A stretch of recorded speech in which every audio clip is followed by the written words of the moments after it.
ಪ್ರಾಸಿಕ್ಯೂಷನ್ಗೆ high court ಆದೇಶ ನೀಡಿಲ್ಲ. ಪ್ರಾಥಮಿಕ ತನಿಖೆಗೆ ಮಾತ್ರ ಹೈಕೋರ್ಟ್ ಆದೇಶವನ್ನ ಕೊಟ್ಟಿದೆ. ಇದು ಸಿಎಂ ಸಿದ್ದರಾಮಯ್ಯನವರ ಮೊದಲ ಪ್ರತಿಕ್ರಿಯೆ. ಪ್ರೆಸ್ ಮೀಟ್ನಲ್ಲಿ ಗೃಹ ಕಚೇರಿ ಕೃಷ್ಣಾದಲ್ಲಿ ಸಿಎಂ ಸಿದ್ದರಾಮಯ್ಯನವರು ಹೇಳಿಕೆಯನ್ನು ಕೊಟ್ಟಿದ್ದಾರೆ. ಬಿಎನ್ಎಸ್ಎಸ್ 218ರ ಪ್ರಕಾರ ಪ್ರಾಸಿಕ್ಯೂಷನ್ಗೆ ಅನುಮತಿ. ಬಿಎನ್ಎಸ್ಎಸ್ 218ಅನ್ನ ಹೈಕೋರ್ಟ್ ಸಂಪೂರ್ಣವಾಗಿ ತಿರಸ್ಕರಿಸಿದೆ ಅನ್ನೋ ವಿಚಾರವನ್ನ ಇಲ್ಲಿ ಸ್ಪಷ್ಟಪಡಿಸಿದ್ದಾರೆ ಸಿಎಂ ಸಿದ್ದರಾಮಯ್ಯನವರು. ನ್ಯಾಯಾಲಯ ಅಂದರೆ ಹೈಕೋರ್ಟು 17A ಸೀಮಿತಗೊಳಿಸಿ 19 PC ಆ್ಯಕ್ಟ್ನ ರಾಜ್ಯಪಾಲರೇ ತಿರಸ್ಕರಿಸಿದರು.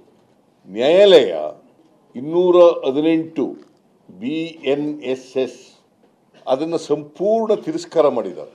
The order is read to be restrictive to an approval under section 17A of the Act and not an order granting sanction to 18 of BNSS. ಪ್ರಾಸಿಕ್ಯೂಷನ್ಗೆ 218 BNSS procedure criminal section ಪ್ರಕಾರ ಕೊಟ್ಟಿಲ್ಲ, ಅದನ್ನು ತಿರಸ್ಕಾರ ಮಾಡಿದ್ದಾರೆ. 17A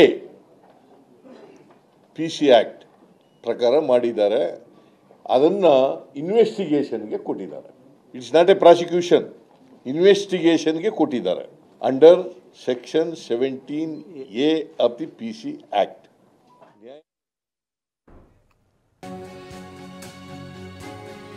Narendra Modi ಸರ್ಕಾರದಿಂದ ದೇಶದಲ್ಲಿ ಸೇಡಿನ ರಾಜಕೀಯ ನಡೀತಾ ಇದೆ. ದೇಶದಲ್ಲಿರುವ ವಿಪಕ್ಷ ಸರ್ಕಾರಗಳ ಮೇಲೆ ಸೇಡಿನ ರಾಜಕಾರಣ. ಕೇಂದ್ರ ಸರ್ಕಾರ ಮತ್ತು ಬಿಜೆಪಿ ವಿರುದ್ಧ ಸಿಎಂ ಸಿದ್ದರಾಮಯ್ಯನವರು ಪ್ರೆಸ್ ಮೀಟ್ನಲ್ಲಿ ವಾಗ್ದಾಳಿಯನ್ನು ನಡೆಸಿದ್ದಾರೆ. ವಿಧಾನಸಭಾ ಚುನಾವಣೆಯಲ್ಲಿ ಹೀನಾಯವಾಗಿ ಸೋತಿದ್ದಾರೆ. ಸರ್ಕಾರಕ್ಕೆ ಬಿಜೆಪಿ ಮತ್ತು ಜೆಡಿಎಸ್ನಿಂದ ಕಪ್ಪು ಮಸಿ ಬಳಿಯುವಂತಹ ಕೆಲಸ ಆಗ್ತಾ ಇದೆ, ಹುನ್ನಾರ ನಡೀತಾ ಇದೆ. ಬಿಜೆಪಿ ಯಾವಾಗಲೂ ಸಾಮಾಜಿಕ ನ್ಯಾಯದ ವಿರುದ್ಧವೇ ಇದೆ. ಈ ತೆರನಾಗಿ ಬಿಜೆಪಿ ಮತ್ತು ಕೇಂದ್ರ ಸರ್ಕಾರದ ವಿರುದ್ಧ ಸಿಎಂ ಸಿದ್ದರಾಮಯ್ಯನವರು ವಾಗ್ದಾಳಿಯನ್ನು ನಡೆಸಿದ್ದಾರೆ. ಎಲ್ಲೆಲ್ಲಿ ಬಿಜೆಪಿಯೇತರ ಸರ್ಕಾರಗಳಿದೆಯೋ ಅಲ್ಲಿ ಸೇಡಿನ ರಾಜಕಾರಣ ನಡೀತಾ ಇದೆ ಅಂತ ಹೇಳಿ ಮತ್ತೊಮ್ಮೆ ಕೇಂದ್ರ ಸರ್ಕಾರದ ವಿರುದ್ಧ ಆರೋಪಿಸಿದ್ದಾರೆ ಸಿಎಂ ಸಿದ್ದರಾಮಯ್ಯ.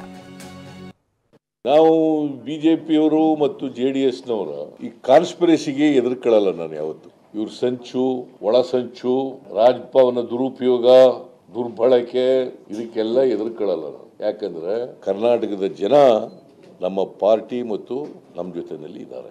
ಜನರ ಆಶೀರ್ವಾದ ನಮ್ಮ ಮೇಲಿದೆ. ನರೇಂದ್ರ ಮೋದಿ ಅವರ ನೇತೃತ್ವದ ಬಿಜೆಪಿ ಸರ್ಕಾರ ನನ್ನ ಮೇಲೆ ಅಷ್ಟೇ ಸೇಡಿನ ರಾಜಕೀಯ ಮಾಡಲ್ಲ, ಇಡೀ ದೇಶದಲ್ಲಿ ಈ ಸೇಡಿನ ರಾಜಕೀಯ ಮಾಡ್ತಾ ಇದ್ದಾರೆ. ವಿರೋಧ ಪಕ್ಷದ ಸರ್ಕಾರಗಳು ಎಲ್ಲೆಲ್ಲಿದ್ದಾವೆ ಎಲ್ಲ ಕಡೆ ಸೇಡಿನ ರಾಜಕೀಯ ಮಾಡ್ತಾ ಇದ್ದಾರೆ. ದೇಶದ ತುಂಬಾ ನರೇಂದ್ರ ಮೋದಿ ಅವರ ನೇತೃತ್ವ